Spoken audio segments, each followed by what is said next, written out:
What do you think about the following statement? Silver is probably one of the most misunderstood assets on Earth. Am I going too far? Is it too much? I don't really think so, because silver is volatile, it's forgotten about, it's overshadowed by its bigger cousin gold, and yet, according to the actual hard data, flashing up on my screen hopefully, silver may be setting up for one of the most explosive moves of the decade, and in its entirety, in its entire history. I'm talking 3x, 4x, and possibly even 5x potential.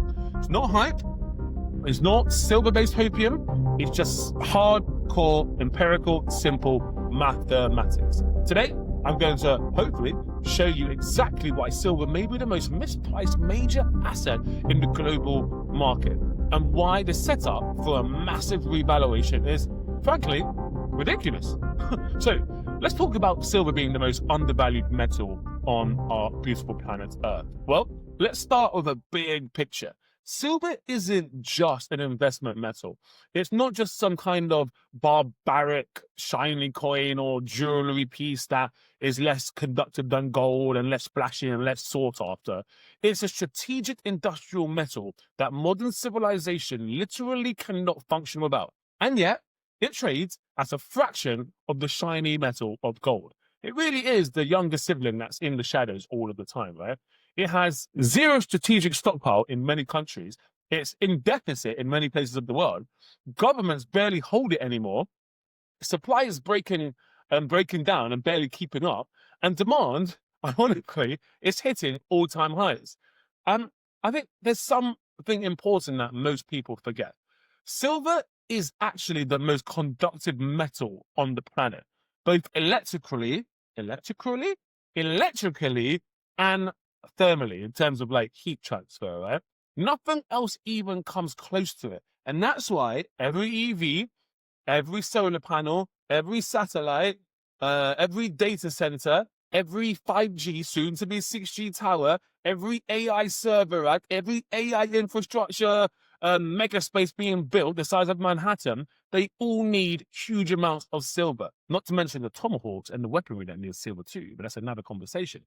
But now, let's pair that with the price. Silver is still hovering in the low 50s, right? And that makes no sense whatsoever when you compare it to the industrial demand, the supply deficits, the production costs, and the gold-silver ratio history. And that's where the mathematics truly start to begin getting quite insane, right? So let's talk about the gold-silver ratio madness. The gold-silver ratio, for those of you who don't know, measures how many ounces of silver it takes to buy 1 ounce of gold. Historically, across the centuries and millennia, the ratio sat at about 15 to 1. Today, it's about as high as 70 to 90 to 1, and sometimes it's even touched 100 to 1. In my opinion, that is absurd, because let's do the basic math. If gold is trading at 4,000, and silver reverted only halfway back to the historical norm, which is like, let's say 50 to 1, silver would need to actually be, what, $100 right now, right? With my basic approximations of the math. But if it returns to the full historical value, with gold at 4,000, then silver would need to be like a whopping $130. And if gold went to 5,000 or 6,000, which many analysts understandably expect, the silver number becomes completely nuts, but not divorced from mathematical and geological logic, right? This is why seasoned metal investors call silver the coiled spring. And I like to call it in the bullwhip thesis, which isn't my own, but the ratio alone implies a 5x reversion potential before we even talk about supply constraints. And that's just the beginning. There is actually a huge deficit in the silver market, and the silver supply is actually in what some people would call a crisis. I might not be that dramatic or fatalistic about it, but let's talk about the supply. The silver market is actually tiny compared to gold. The gold market is, I think it's in the 20 trillions, and the silver market is circa, I don't know, approximately like $1.5 trillion, right? Actual investable silver is actually even smaller. And here is the paradigm shifting, the headline grabbing bombshell. The world has been in a sustained silver deficit. It's hard to find dermal silver. Just like your skin, we had the dermis, the epidermis, and most of the silver is found at the top layer of the Earth's crust. And it's running out. It really is. Demand is greater than supply, like every single year, right? And mine production is lamentably flat. The grades are declining, the high quality of it. The primary silver mines are rare and none are being found. And most silver is produced as a byproduct of zinc, lead, and copper mines, right? It's a byproduct. It's like a waste product almost. It's crazy, which means silver supply cannot actually increase unless those other metals also start to boom.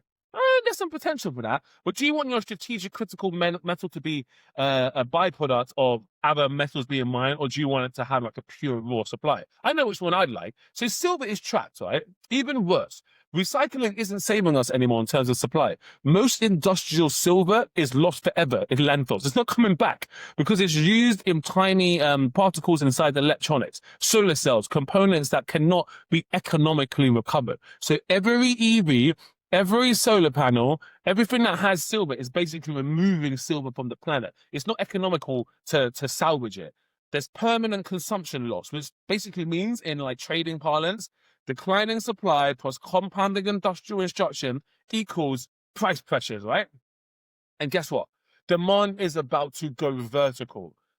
Why would I say that? Well, allow me to explain about the EV and the solar demand explosion, because this is where the story gets even more interesting. Let's talk about solar, first of all.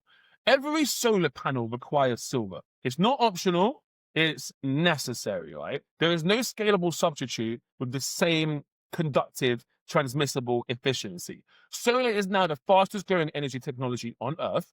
Last year alone, I think solar consumed over 20% of the global silver. And according to industry forecasts, who are like really smart people, you'd hope, right? Solar demand for silver is set to triple by 2030. That's not far away. And that's not even adding in electric vehicles. Every electric vehicle uses anywhere from 25 to 55 grams of silver. And if you multiply that across all of the monolithic behemoths that are coming in, the BYDs, the Teslas, the Volkswagens, the Toyotas, by 30, I'm not even mentioning all of them. By 2030, over 50 million EVs are going to be produced per year. So you're looking at hundreds of millions of ounces of new silver demand with no significant supply coming online. And then we can add into AI data centers and their servers and their cooling systems and the power infrastructure. And then the numbers just become completely dizzying, right? You start to wonder, where is all of this silver going to come from? And what is the exit valve? Well, it's going to be the price, obviously. And I haven't even started to speak about semiconductors or circuitry or things like that. All of them use big amounts of silver. And when you multiply it and you amplify it across all of the industrial processes, all of the critical functions, all of the weaponry, the guidance systems, the missile systems that use silver, the numbers start to get a bit crazy. When you combine all of those factors together, silver demand could exceed 1.2 billion ounces per year, and the supply is under 900 million. Now, I'm not great at maths. Well, I am quite good at it, but I'm not like a genius. But that, for me, simple on paper, arithmetically, is like a 300 million ounce deficit. That's not sustainable. Something has to give out, and it probably is going to be the price, right? That something is going to be expressed as a function of price. And that brings me on to the price elasticity. The craziest part, I know I've said there's lots of crazy parts, but this might be the actual craziest part. No more superlatives after this, right? Industrial users don't even care about the price of silver. If it goes from $25 to $100, a solar panel's cost rises by maybe $2. In an EV, the cost increase is almost irrelevant because they have economies of scales, right? What does that mean? Industrial buyers will not reduce demand even if silver skyrockets. That completely destroys the traditional supply and demand pricing mechanism in terms of elasticity. Silver demand is price inelastic as such, right? And when a commodity with falling supply meets demand, that doesn't drop no matter how the price goes, you get one thing: a face-melting, eye-exhausting, body-ripping revaluation. And this is why a small increase in investor buying Like just a little shift could cause silver to jump by factors, not by percentages. I'm talking like orders of magnitude, right? And there's also the problem that it's a fraction of the size of the gold market. The market for silver is tiny, right? Most people don't realize that silver's investable market is relative. Well, it's not relatively. It's unbelievably small. All the silver on Earth, everything, it's only worth about, I say only, $1.5 trillion.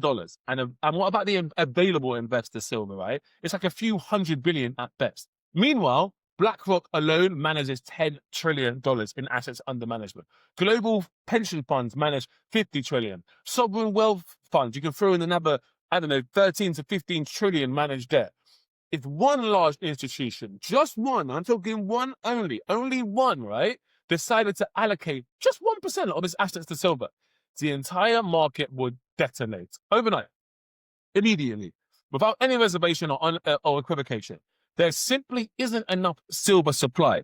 This is what analysts say. It's not what I'm saying or forecasting. The silver market is so small that a tiny pool of capital can move it like a tsunami.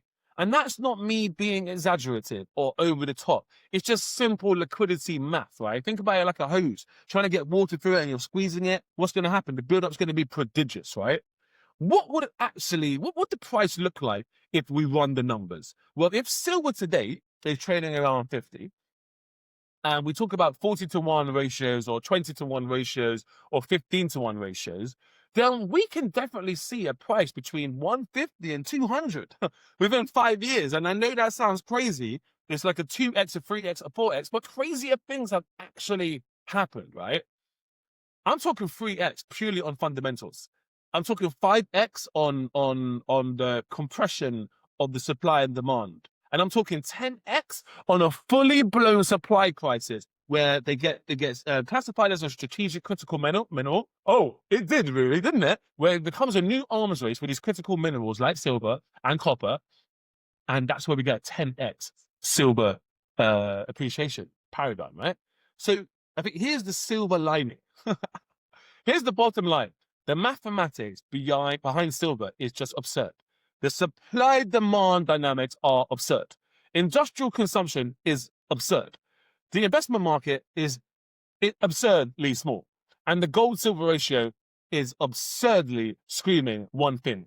Silver, the less loved cousin of gold, is massively mispriced in global markets today. Does that guarantee a 5x? Of course not. There's no such thing as guarantees. But does the math justify the asymmetry and the possibility? Absolutely yes, and then some even more. So I'm not going to talk anymore. I think I've actually, I think I've sold you maybe. Let me know if I have. But you should expect the unexpected, because with silver, you definitely have to. If you've enjoyed my video, drop me some silver coins, or just give me a cheaper like, share, and subscribe. I'll settle for that now. But the future is silver lined, and like, share, and subscribe. This is Justin Badton, the House of Trade. Thank you for joining me on this silver line journey. I've beaten that phrase to death now. So I'll see you next time. Ciao for now.